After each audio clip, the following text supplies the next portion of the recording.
150 years ago, this book was published. It would become one of the greatest children's stories ever, and it all began here. One summer's day, the Reverend Charles Dodgson took 10-year-old Alice Liddell and her sisters on a boat trip along the River Thames.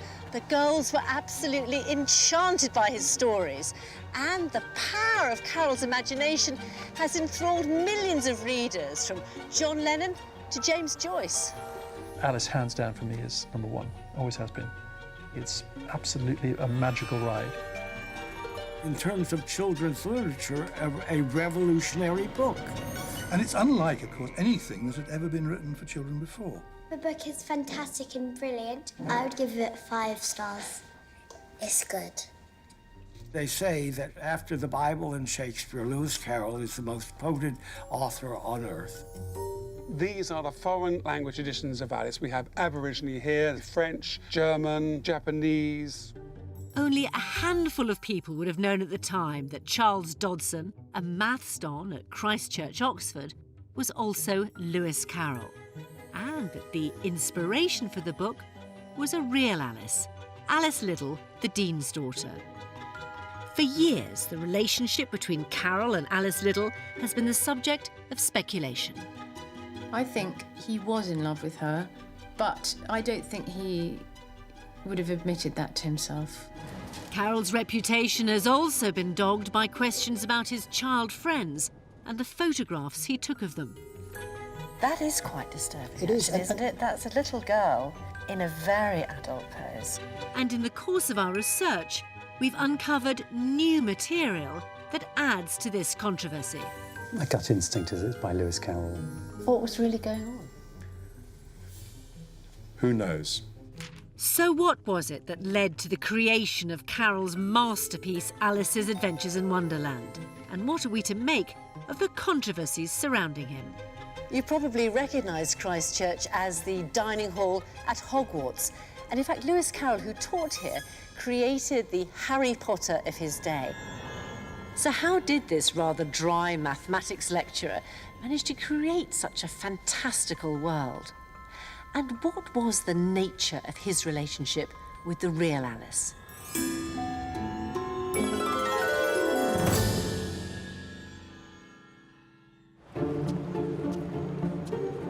It's Alice Day in Oxford. Every 4th of July, they celebrate the day in 1862 when Lewis Carroll told Alice and her sisters the story of Alice in Wonderland. I'm clearly Alice, and I'm the Mad Hatter. Mad Hatter, March Hare, and Alice. Everyone in here like Alice. Yes. We all know the story, don't we? Alice was getting very tired of sitting by her sister on a riverbank when suddenly a white rabbit with pink eyes ran close by her. Either she falls asleep or she follows a white rabbit who leads her down a hole. It's ambiguous. She finds herself in an underground chamber with a tiny little door. And the key was on the table and she couldn't reach it. She sees a bottle with the words "drink me" on it. And she goes through all sorts of nasty experiences. That's when she met the Cheshire Cat. Alice go to a tea party. Tea party? Yes, she meets this strange character. That'd be me.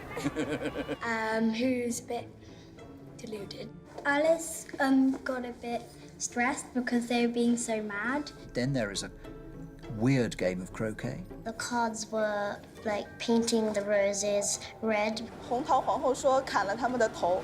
And eventually, Alice loses her temper. And she comes out at the end saying, "You're nothing but a pack of cards." Oh, don't ask me about Alice in Wonderland. I'm just here for the fun. I love this book. I always have. I was just captivated by Lewis Carroll's completely surreal imagination and transported off to Wonderland. I'm 57, and I first read the book when I was 7 years old, and I have read it every year at least once since then, so I've read it a minimum of 50 times. It's possible that my character Lyra is a sort of descendant of Alice in that she's a matter-of-fact child in a world of large and strange things she doesn't fully understand. So probably I stole that, yeah. So why has this book captivated children and adults, actually? for 150 years. Alice in Wonderland endures because it is universal literature. It captures brilliantly how a child responds to the world at a time when some of the categories that unfortunately we start to take for granted when we're a bit older are yet fluid. So the barriers between dream and reality, all of these remain porous in Alice, and he grasps beautifully what the psychology of that situation is like.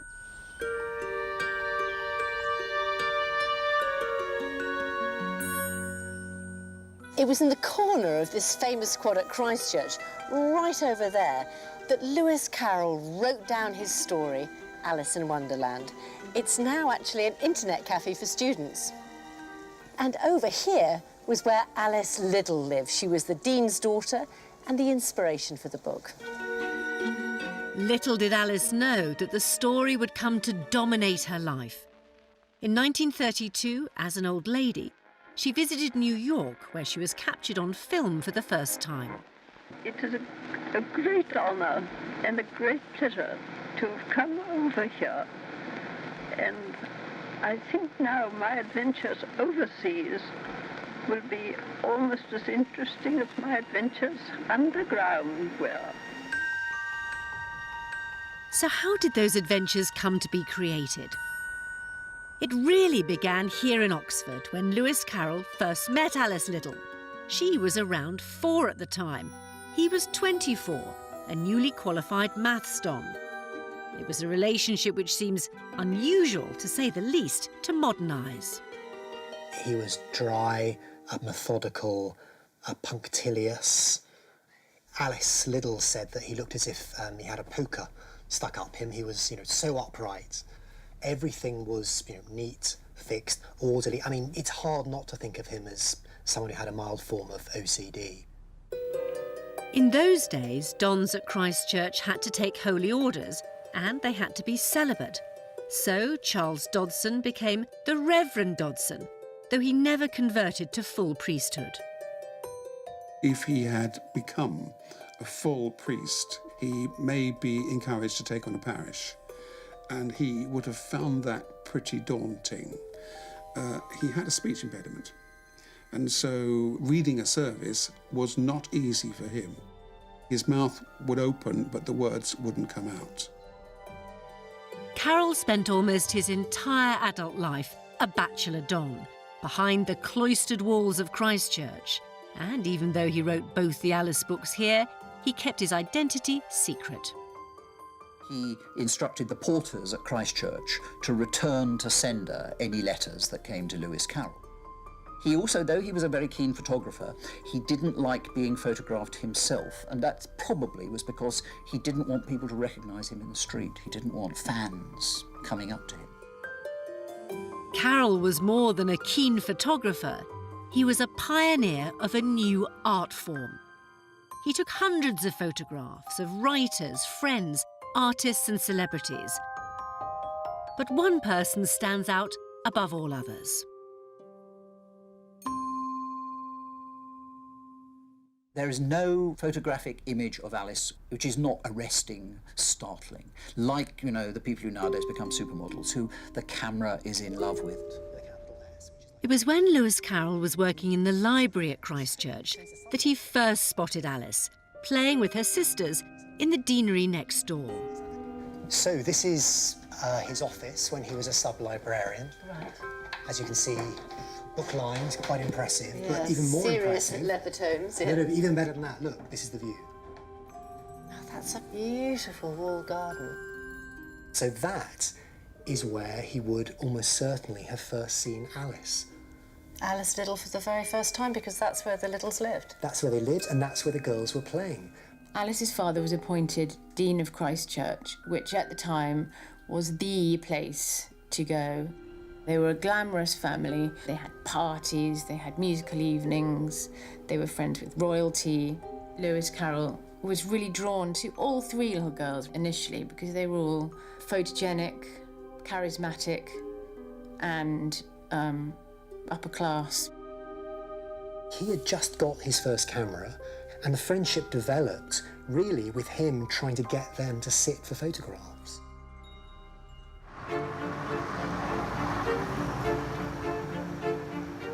As you might expect for such a meticulous man, Lewis Carroll kept very detailed diaries. And here's an interesting entry for April the 25th, 1856. He was on a visit to the deanery.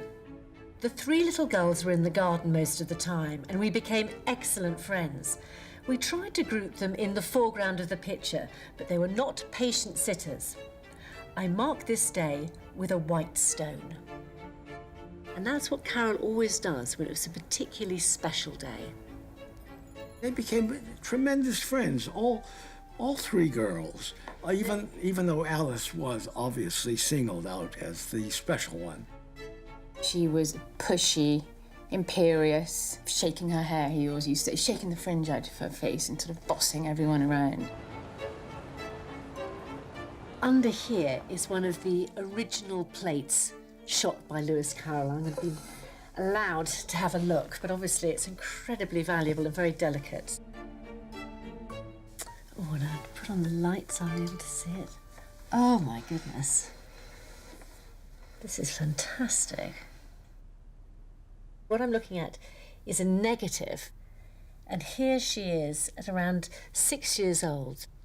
You get the sense of a rather strong personality, a self-possessed little girl.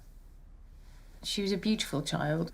She had an assurance that her sisters didn't, and her older sister in particular didn't like being photographed. She found it really self-conscious making, but you can imagine Alice loving it. He would go over to the deanery and entertain the children, and he would be in the nursery. The governess was probably there, and he would teach them magic tricks, and he would read stories to them. He would go almost every day, and of course he would have the girls to his rooms as well. Well, he got really quite involved in their lives, and they went out on outings. It seems an almost continuous round of being with them. And then, as they got to an age where they could leave the confines of Christchurch, he organised boat trips.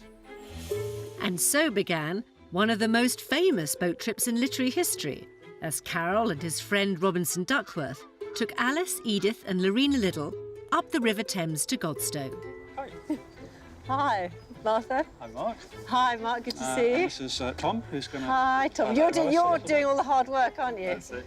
Well, I'm very much looking forward to retracing the steps. And is this the same boatyard?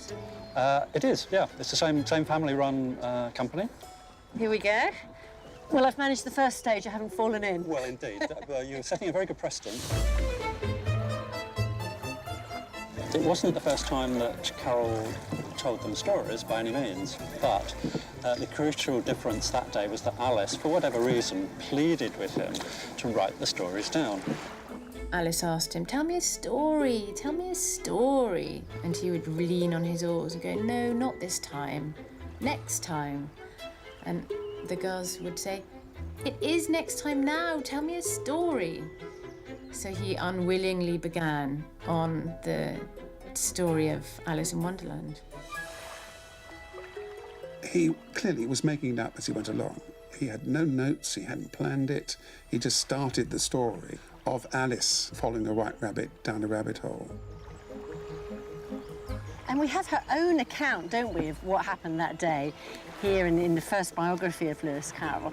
And she says, I believe the story of Alice was told one summer afternoon when the sun was so burning that we'd landed in the meadows down the river, deserting the boat to take refuge in the only bit of shade to be found, which was under a new-made hayrick.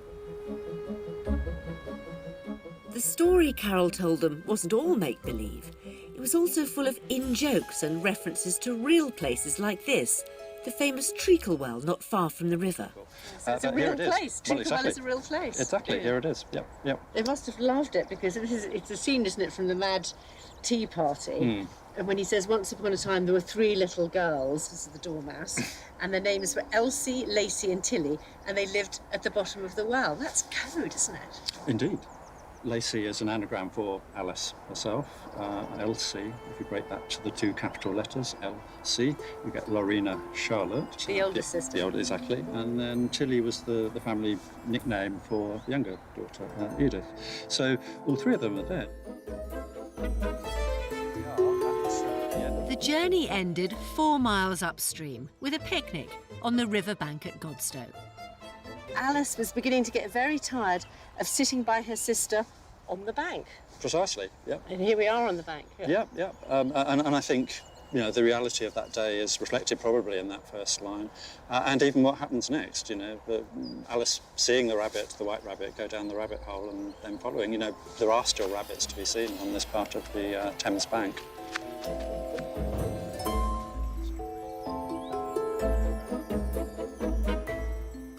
Here we have Lewis Carroll's own account of that famous golden afternoon on July 4th, 1862.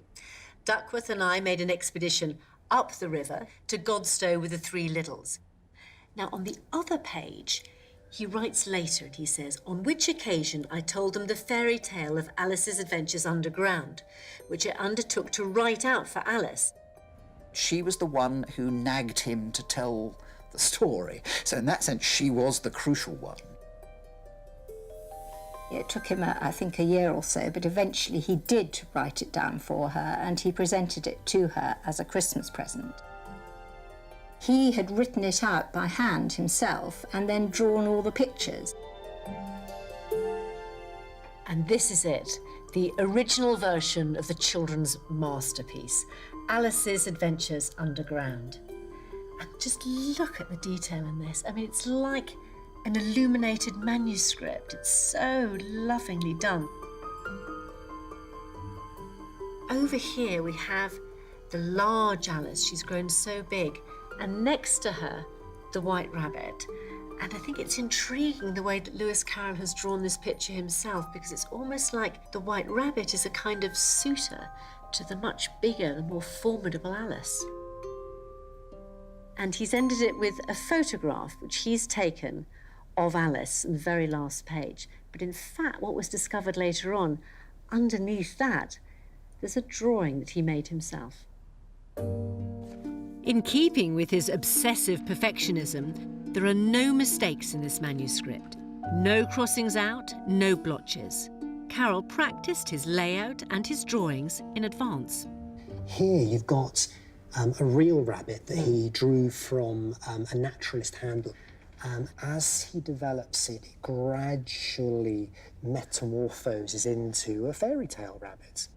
But with a rather sad face. He's hunched over, something kind of mournful characteristic.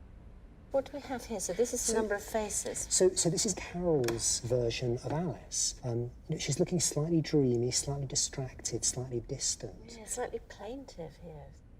Almost all the characters seem to be slightly mournful. And that might just be he's not very good as an artist, or it might be that there's something about Wonderland in which the characters seem to be trapped there, as if for them it's like an open prison, because it's Alice's adventures in Wonderland. They're just there as extras. After encouragement from friends and making the most of his connections to the publisher Alexander Macmillan, Carroll decided that Alice should go into print. He'd already been thinking of a new name for his book. I love this bit. He's playing around with which title to have. Alice's Hour in Elfland, ? The masterpiece could have been called that. And then he has Alice's Adventures in Wonderland, ? Alice's Adventures in Wonderland was published in 1865. The timing couldn't have been better. David Copperfield, Great Expectations, The Water Babies, all published in the same era. This is the moment when Victorian literature finds the child. So the child is becoming really into focus, which is the moment where Carroll produces this astonishing dream book. And here it is, the final published version of Alice's Adventures in Wonderland. You can just see the amount of trouble that Lewis Carroll has taken in his whole involvement in this book. For example, the colour. Here, This is The Water Babies, also published by Macmillan, but in a fairly standard dark green cover. Lewis Carroll was adamant that he wanted red. Red was the colour that was going to appeal to children. But what's particularly interesting is the fact that there are stories in here that aren't in his original manuscript, the gift that he made to Alice Liddell. So the most famous episode of all, really, the Mad Tea Party, that wasn't in the original version, but it is here. And best of all, we have illustrations by John Tenniel. He was the famous Punch illustrator who Lewis Carroll persuaded to illustrate his book. We mustn't underestimate the importance of Tenniel in the success of these books. They are sensationally good illustrations. And he was very particular, and he sent them back again and again. I think Tenniel must have got a bit fed up with him at the end. And the other thing is they're in the middle of a lot of text. Like this one, for example, the story flows around the illustration. It does make a huge difference to have the illustrations as part of the page rather than a separate little page on their own. And then something which must have seemed so innovative at the time is that famous bit of the story, which is the mouse's tail. And here we have the original copper plates that were used to print the drawings. So you can see the difficulty the typesetter must have had in getting it going right down the page, just like a mouse's tail.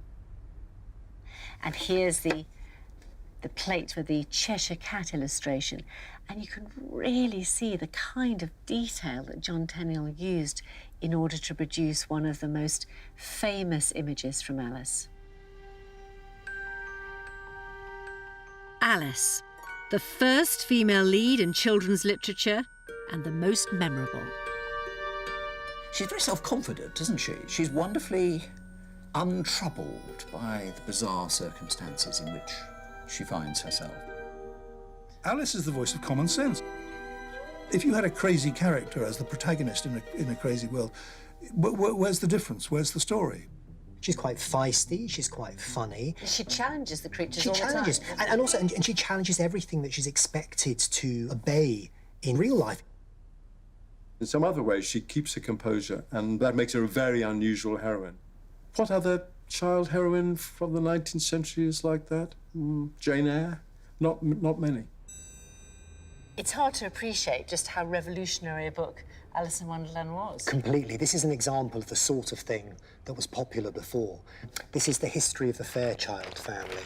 No pictures. There are some conversations, but mostly of the finger-wagging variety. And there's one episode near the beginning which is notorious. The father notices the children have been quarrelling, and to show them they shouldn't quarrel, what does he do?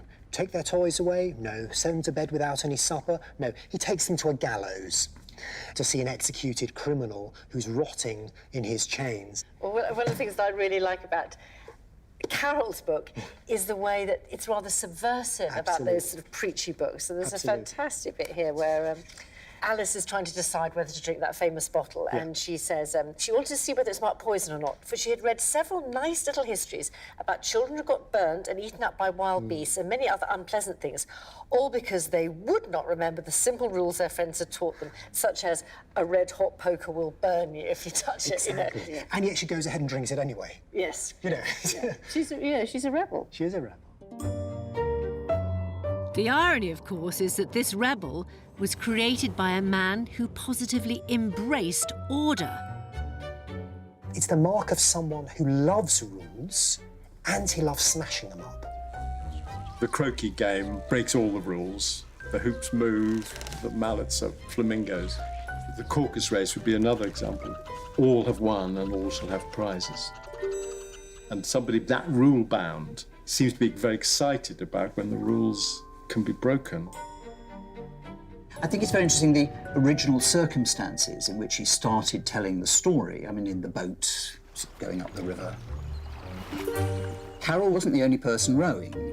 His academic colleague from Trinity College, Robinson Duckworth, was rowing stroke. So he had to speak to Robinson Duckworth as well as to Lorena and Alice and Edith. And therefore a lot of the jokes appeal to a fellow academic. You see what I mean? They're jokes about philosophy and logic and mathematics. There's some wonderful pieces of logic in this book. But I don't want to go among mad people, Alice remarked. Oh, you can't help that, said the cat. We're all mad here. I'm mad, you're mad. How do you know I'm mad, said Alice. You must be, said the cat, or you wouldn't have come here. The other thing is, it's pretty frightening. It's a strange, almost nightmarish world. I remember Alice growing her neck very tall really freaked me out, because they are freaky. That terror that you have of falling down a hole and you don't know whether you're ever going to reach the bottom of it, that's something that is very, very strong in a child's memory. Alice's encounters with the weird creatures of Wonderland are actually a much more literal account of what adults look like to children than we as adults like to think. And the fact that they shout things you don't understand, like, you know, off with his head, which isn't that different to go to your bed. I think it was Virginia Woolf who said that Carroll could remember much more vividly what childhood felt like than most of us can once we've ceased to be children.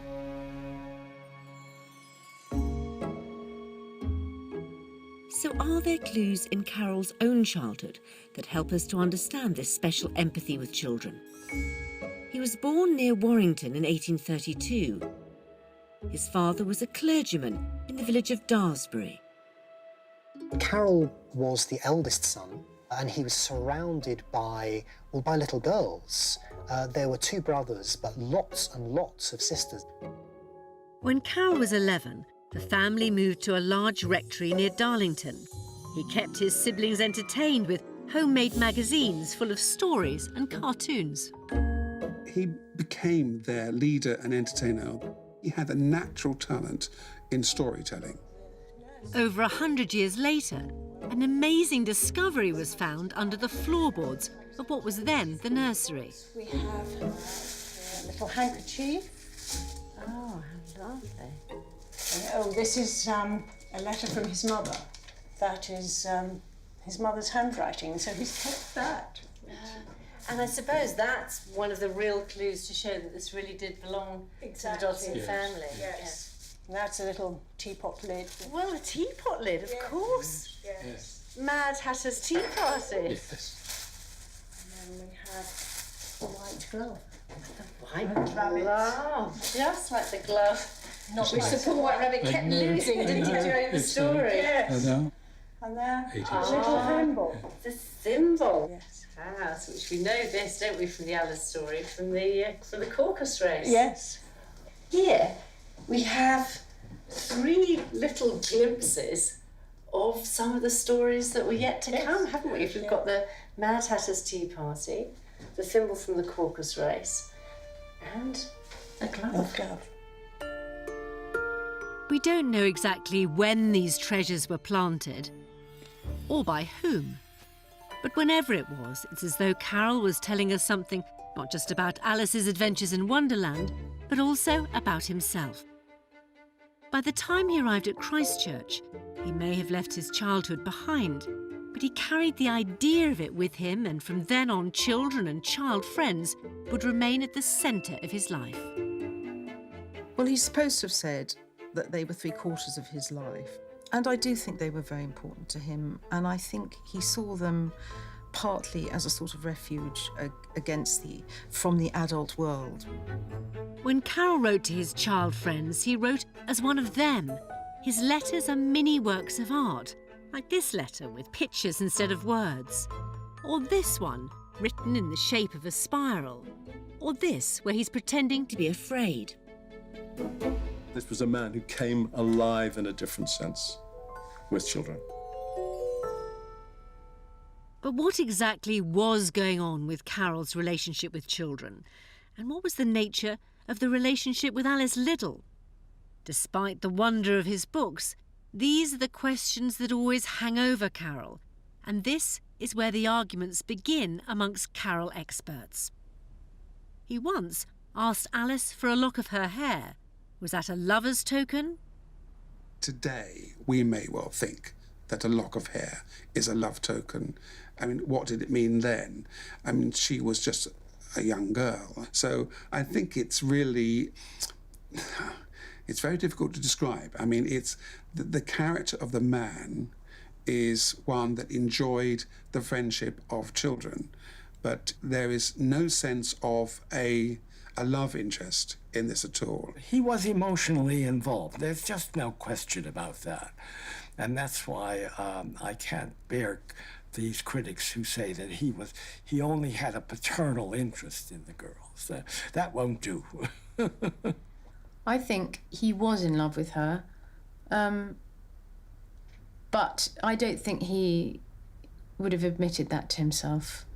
What makes Alice in Wonderland, I would argue, such a powerful book is the very fact of Carroll's repressed attraction to Alice.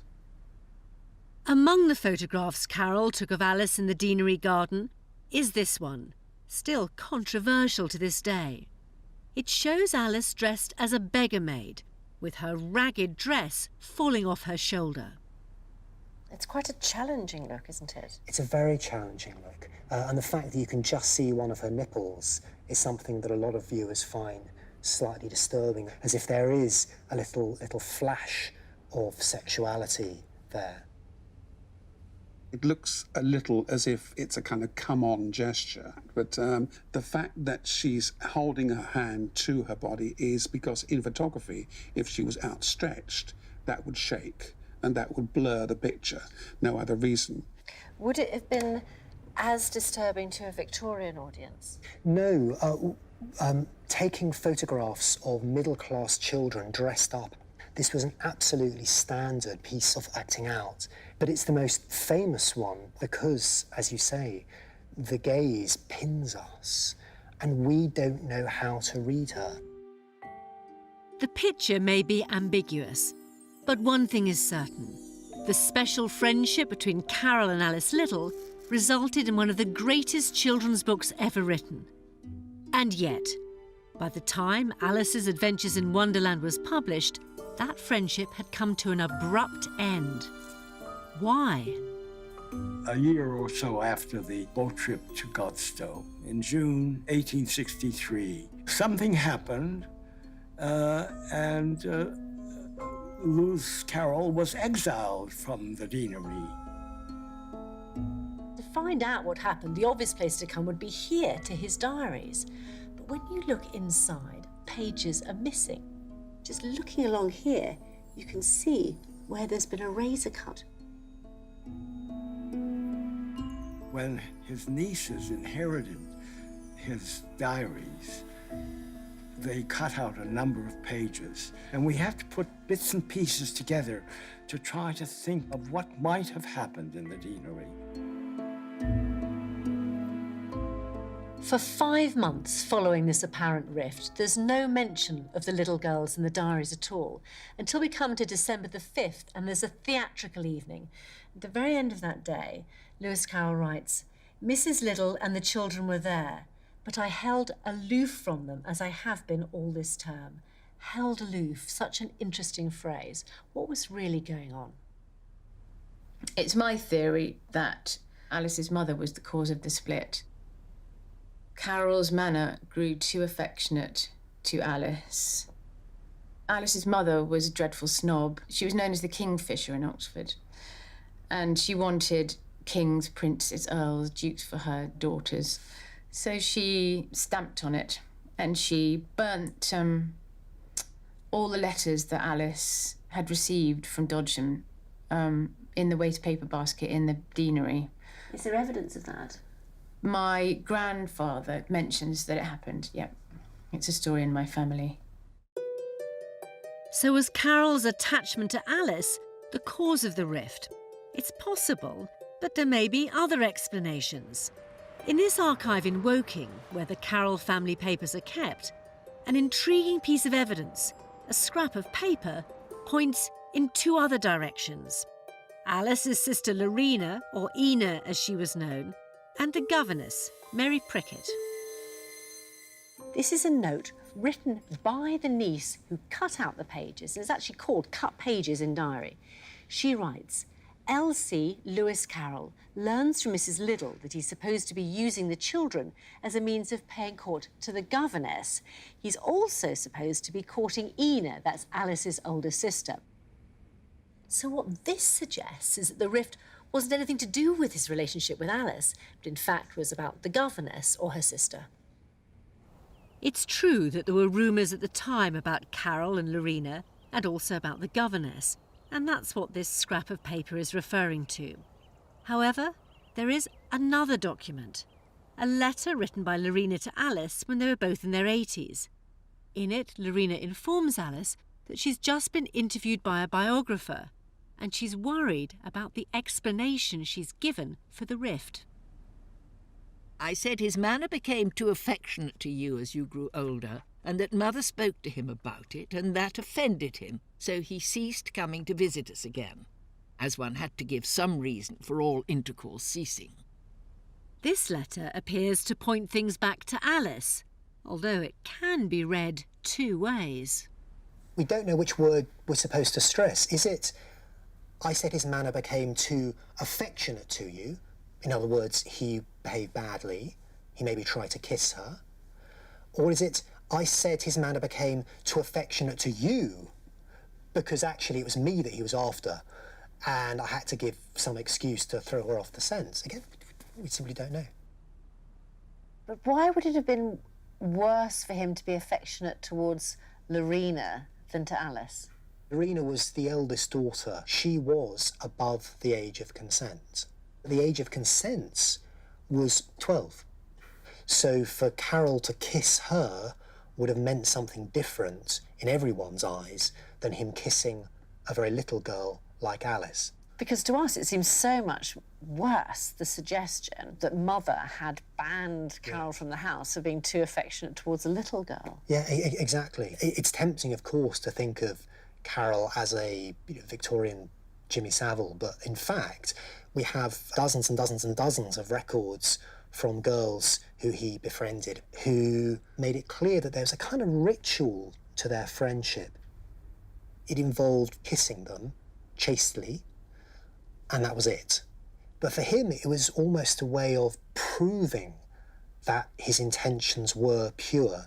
Or possibly as a very repressed man, this was as far as he felt he could safely go. We have various bits of evidence which can be twisted and turned and shaped in different ways, but ultimately it comes down to what do we think was going on inside his head. So the mystery of the rift remains unsolved. All we know for sure is that in June 1863, Carroll was exiled from the deanery.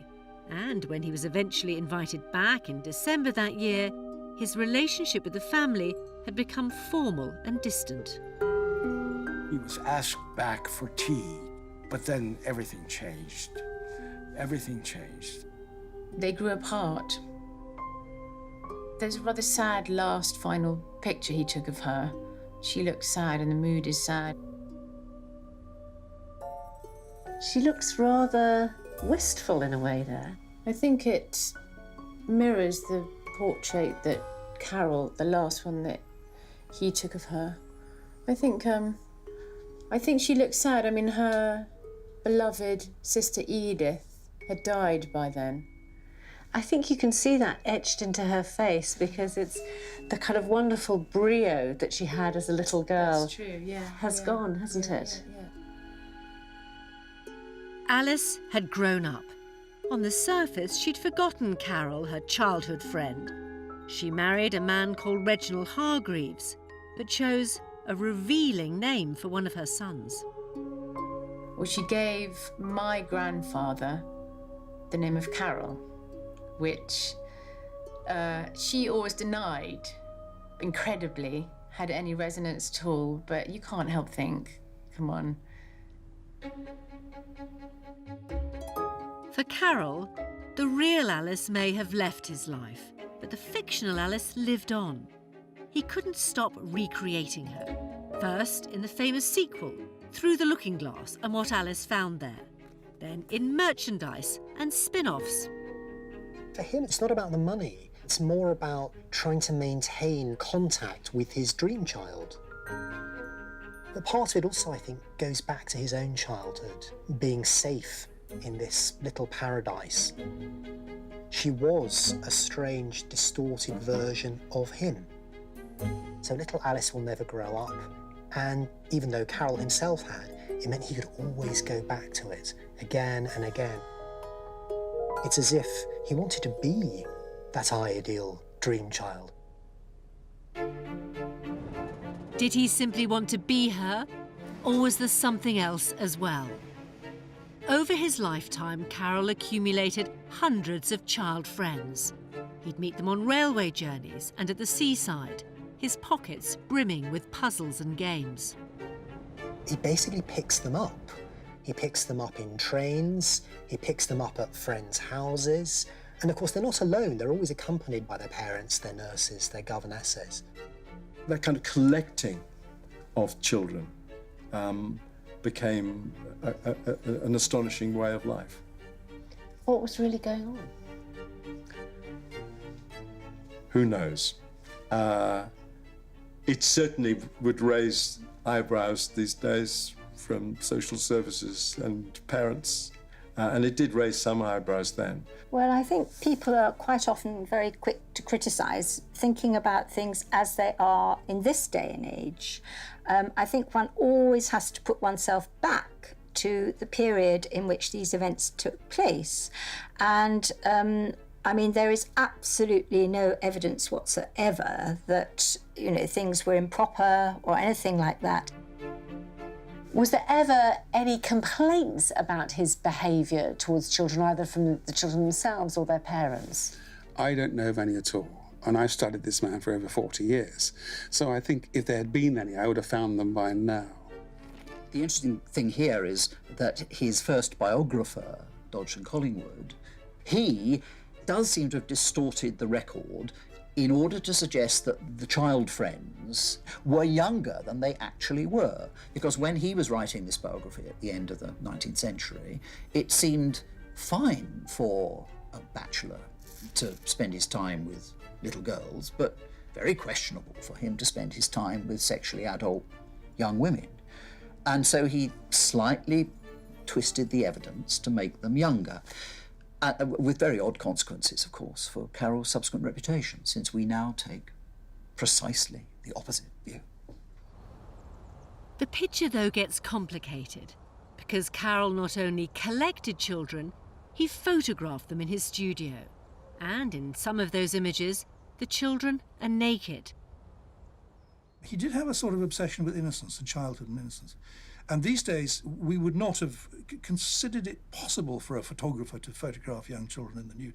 It was absolutely inconceivable. You know, they'd be bundled off to prison as quick as you... But in those days, he could do that, and it was sort of, yes, that's all right. He's an artist, he's a photographer, and the children are perfectly innocent. There's nothing wrong going on at all. And there wasn't, actually, probably. I think Carroll thought of childhood as innocent. Like many people, he thought the human body was a supremely beautiful thing, and he thought the most supremely beautiful form of human body was the female body before puberty. Dodgson himself, I think, was a heavily repressed paedophile, without doubt. Many of the suggestions about his relationship with children being unhealthy is totally unfounded, and in my view, totally false. There are many people who misunderstand Lewis Carroll because they haven't done their homework. There are people who will strongly contest that, won't they? They'll say, actually, what he was interested in was the innocence of childhood, which was almost like a cult in Victorian times. I think that's what paedophiles are interested in. It's the apparent innocence of children. It's a problem, isn't it? It's a problem when somebody writes a great book and they're not a great person. These days, naked photographs of children are really not acceptable in our own culture. I think it was different in those days because there are so many Victorian pictures showing naked children. I mean, if you look at Julia Margaret Cameron, for example, who was his contemporary, she had pictures of naked children. So what are we to make of Lewis Carroll's relationship with his child friends, and in particular, the nude photographs? I'll be honest, I'm such a big fan of his work that I'm quite resistant to the idea of exploring any possible dark side. And it's certainly true that in the Victorian period, images of naked children were more widespread. But there's no doubt that some of the images are really quite disturbing. So are we imposing the sensibility of the 21st century back into the Victorian era, or simply trying to protect an author whose work we love? Carroll's photographs of young naked children are undoubtedly controversial. But towards the very end of filming, and after completing our interviews with the Carroll experts in this programme, we stumbled across this. If authentic, it would completely change our ideas about Carroll. Our researcher found this photograph in a French museum. It's attributed to Lewis Carroll, and it's labelled Lorena Little. Now, Carroll took lots of photographs of Lorena, but this one is shockingly different. It's a full frontal picture of a naked young teenager, a picture which no parent would ever have consented to. So is it genuine? Well, here are some photographs we know Carroll took of Lorena at Christchurch. Is this the same girl? Whoever the young girl is, she certainly doesn't look at ease. So was this taken by Lewis Carroll? It certainly needs investigating.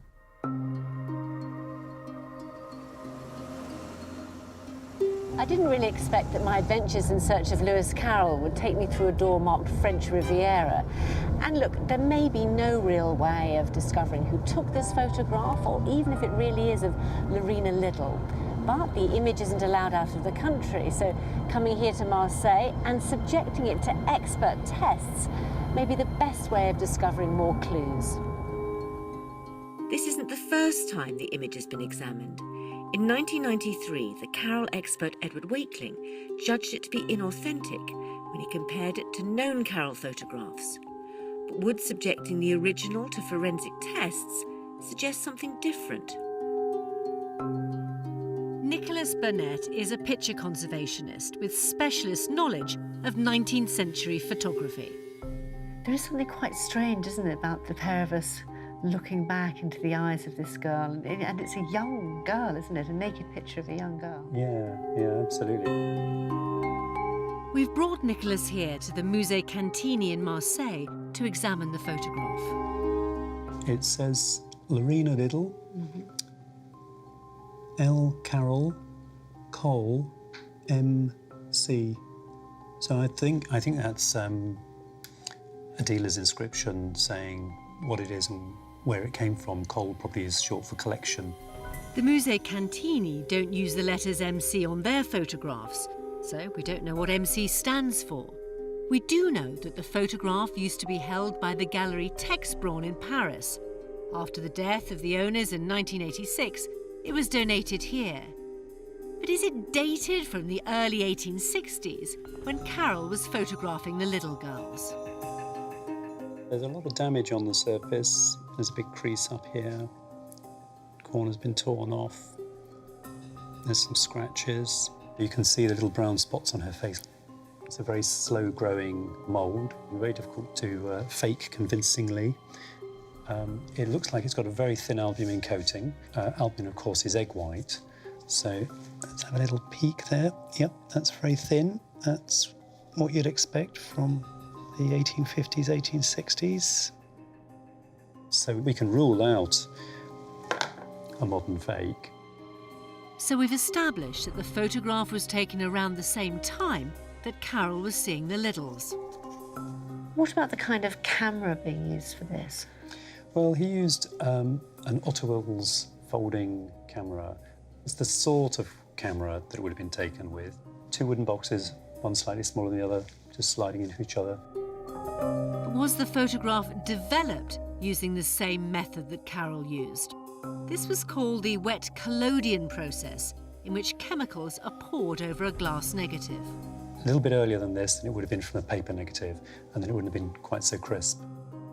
This print has been printed from a wet collodion negative. So can you just, given what you've been looking at so far, can you sum up for us what we know and what we don't know about this photograph? Well, it's taken using a negative process that Carroll used. It's printed on the sort of paper that he used, about the right date, so far everything fits. We have an inscription on the old mount saying Lorena Liddell and L. Carroll. But is there anything on the back of the print itself? The way to find out is by thinning down the corners. Carroll began using his studio in 1863. He typically numbered his pictures, although some of the records for the early 1860s are missing. One would expect each print to be numbered, but this print has been cropped. The negative is larger than the photograph, right. So it's possible that it was there and it's been snipped off. Doesn't look like there's anything there. What does that mean, do you think? But the absence of one doesn't really prove anything because, as I say, it might have been trimmed off.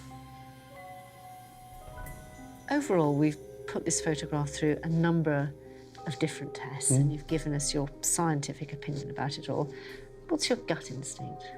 My gut instinct is it's by Lewis Carroll. Yeah. Why is that? Just everything about it, really.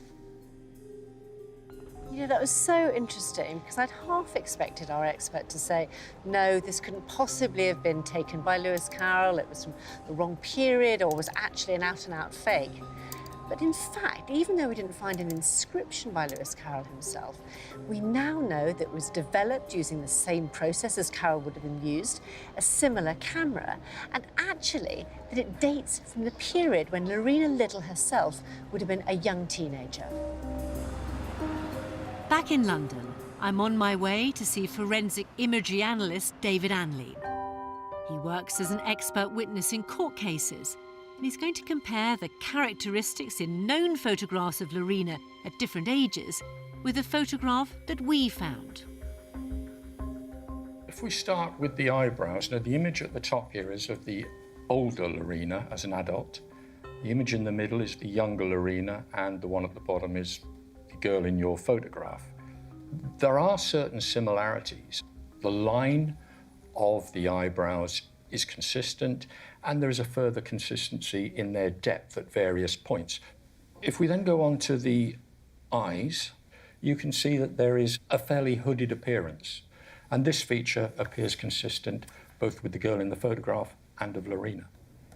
If we look at the nose, again, in terms of the width of the nose at the nascion, here the point between the eyes, the bridge, and the width of the ale, the fleshy pads on the side of the nose there, those are all broadly consistent, as is the apparent form of the nostrils. To my inexpert eye, they do look remarkably similar. They are similar, and there are certainly no indications there of a significant difference. And then the upper and lower lips. These, to me, are most interesting of the features that we see here. All three images appear to show a Cupid's bow in the upper lip, but most interestingly, the lower lip is fairly prominent and protruding in the centre and on the right-hand side, but over on the left it fades away. And that's evident here in the girl on the photograph, here on the younger Lorena, and still evident to a degree here in the older Lorena. Overall, what are you able to tell us about this photograph? Well, if I was doing a comparison such as this for a court case, I would say, forensically speaking, we would say that there is moderate support for the contention that the girl in the photograph is Lorena as shown in the other images. As this is not for a court case, I'm prepared to get off the fence a little bit and say that, in my opinion, I would say it's her. We can't say for certain that this is a photograph of Lorena Liddell, but we have established that it's not a fake, it's a genuine photograph, and it's from the exact period when Lorena Liddell herself would have been a young teenager. If true, this casts a further troubling light on the life of Lewis Carroll and also offers a possible explanation for that mysterious rift between him and the Liddell family. So this is where our investigations have taken us. Now, of course, we've got no provenance directly linking Carroll with this photograph. But why would someone bother to label it as Lorena Liddell? She was a pretty obscure figure at the time. The questions which hang over this photograph mirror the larger controversies about Lewis Carroll's life, ideas which are strongly resisted by his many admirers, who say that we're trying to impose modern values on a very different age. Perhaps we'll never find out the real truth about Lewis Carroll, however much we delve. But as we come to celebrate the 150th anniversary of this book, we can marvel at the way this pedantic, cloistered mathematics don has managed to capture the imagination of children throughout the world. The man, however flawed, has written a work of genius that's been rediscovered generation after generation.